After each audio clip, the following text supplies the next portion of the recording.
Hello বন্ধুরা, গোপাল রান্নাঘর থেকে আজকে আপনাদের সাদর আমন্ত্রণ জানাচ্ছি। বন্ধুরা, রোজ রোজ আপনাদের সাদর আমন্ত্রণ জানাচ্ছি। আমি খুব সাধারণ আইটেম নিয়ে এসেছি। এই আইটেমটি অত্যন্ত প্রিয়, অত্যন্ত পরিচিত আইটেম। সেটা হচ্ছে অমলেটের কারি। ডিম আমাদের প্রত্যেকেরই, বাচ্চা বুড়ো সবারই খুব প্রিয়।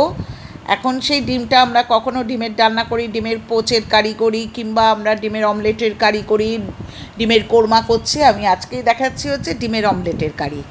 প্রথমে আমি 3টে ডিম নিয়ে সেগুলোকে একটু পেঁয়াজ লঙ্কা কুচিয়ে কিন্তু আমি অমলেট করে নিয়েছি। তারপর দেখুন, কড়াইতে আমি 3 চামচ সর্ষের তেল দিয়ে আলুগুলোকে একটু নুন হলুদ মাখিয়ে ডুমো ডুমো করে কেটে ভেজে রেখেছি। এখানে দেখুন আমি অমলেটগুলো দেখুন ভেজে রেখে দিয়েছি।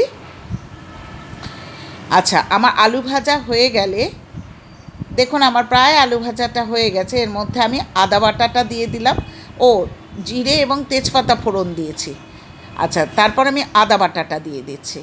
দেখুন বন্ধুরা, এখানে আদা বাটা দেওয়ার পর আমি পেঁয়াজ কুচিয়ে রেখেছি, সেই পেঁয়াজ কুচিটাও আমি এর মধ্যে ছেড়ে দিলাম। আদা এবং পেঁয়াজকে খুব ভালো করে কষতে লাগলাম, কারণ আদা পেঁয়াজের কাঁচা গন্ধটা কিন্তু ভালো লাগে না। সেই জন্যে যতটা ভালো করে পারবেন ততটা ভালো করে কিন্তু আদা পেঁয়াজটা কিন্তু ভেজে নেবেন, ঠিক আছে? সুতরাং একটু সময় লাগবে, কিন্তু ধৈর্য ধরে কিন্তু আদা পেঁয়াজটা ভাজতে হবে। এরপর আমি 1 চামচ নুন দিয়েছি। নুন দিয়ে আমি আদা পেঁয়াজটাকে আবার ভাজতে শুরু করেছি। এরপর দেখুন ভাজা প্রায় হয়ে গেছে, কালারটা অন্যরকম হয়ে গেছে। এই সময় আমি টমেটোর পেস্টটা দিয়ে দিলাম। নতুন রাঁধুনিদের জন্যেই এটা মেনলি করা। তার কারণ হচ্ছে অত্যন্ত সহজভাবে দেখাচ্ছি, কোনো তামঝাম নেই রান্নাটার মধ্যে। আচ্ছা, এরপর দেখুন 1 চামচ হলুদের গুঁড়ো দিয়েছি।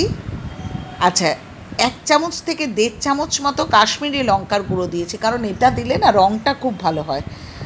আচ্ছা, তারপর হচ্ছে একটু ধনে জিরের গুঁড়ো, অর্থাৎ 1/2 চামচ ধনে এবং 1/2 চামচ জিরের গুঁড়ো দিয়েছি। যেহেতু আমার বেশি ডিমের অমলেট নয়, 3টে ডিমের মাত্র অমলেটের কারি করছি, সেহেতু আমি মশলাপাতিও অল্প ব্যবহার করছি। আচ্ছা বন্ধুরা, এখানে বারবার বলছি কিন্তু গরম জল ব্যবহার করবেন। এই যে গরম জল দিয়ে আমি কিন্তু মশলাটাকে 1 চামচ 1/2 চামচের মতো চিনি দিয়েছি, দিয়ে গরম জল দিয়ে মশলাটাকে আমি আবার ভালো করে কষতে লাগলাম। এই কষাটার উপর আমি ভীষণভাবে গুরুত্ব দিয়ে থাকি প্রত্যেকটা রান্নায়। তার কারণ হচ্ছে যে কোনো রান্নার স্বাদ নির্ভর করবে এই কষার উপর। এরপর দেখুন আবার জল দিয়ে আমি কষিয়েছি। ডিমের অমলেটগুলোকে আমি 2 টুকরো করে কেটে রেখেছি। তারপর দেখুন আমি এরপর 2, 3, 4টে কাঁচা লঙ্কা ছেড়ে দিয়েছি, দিয়ে গরম জল ঢেলে দিয়েছি। এরপর আমি অমলেটগুলোকে ছাড়ছি এবং আমি মিডিয়াম ফ্লেমে করব কাজটা, কারণ আলুটাকে সেদ্ধ হতে দিতে হবে, সেই সময়টুকু দিতে হবে। দেখুন আমি অমলেটগুলোকে মোটামুটি এই কারির মধ্যে ছেড়ে দিচ্ছি, ঠিক আছে? বন্ধুরা, আমি বারবারই বলছি কিন্তু এই রান্নাটা কিন্তু লো ফ্লেমে বা মিডিয়াম ফ্লেমে করবেন, কারণ যেখানে আলু সেদ্ধ হওয়ার প্রশ্ন থাকে সেখানে কিন্তু ফুল ভলিউমে করবেন না। হয়ে গেছে আমার ডিমের কারি। ওপর থেকে একটু ঘি গরম মশলা দিতে পারেন, তবে আমার বাড়িতে হেলথ ইস্যু রয়েছে, সেহেতু আমি ঘি গরম মশলা অত ব্যবহার করছি না। দেখুন আমার ডিমের কারি তৈরি। এটা ভাতের সাথেই বলুন আর রুটির সাথেই বলুন, বা টিফিনে নেওয়ার পক্ষে, অফিস বা কাচারিতে বা স্কুলে নিয়ে যাওয়ার পক্ষে রুটি দিয়ে বা পরোটা দিয়ে খুব ভালো জমে যাবে, ঠিক আছে?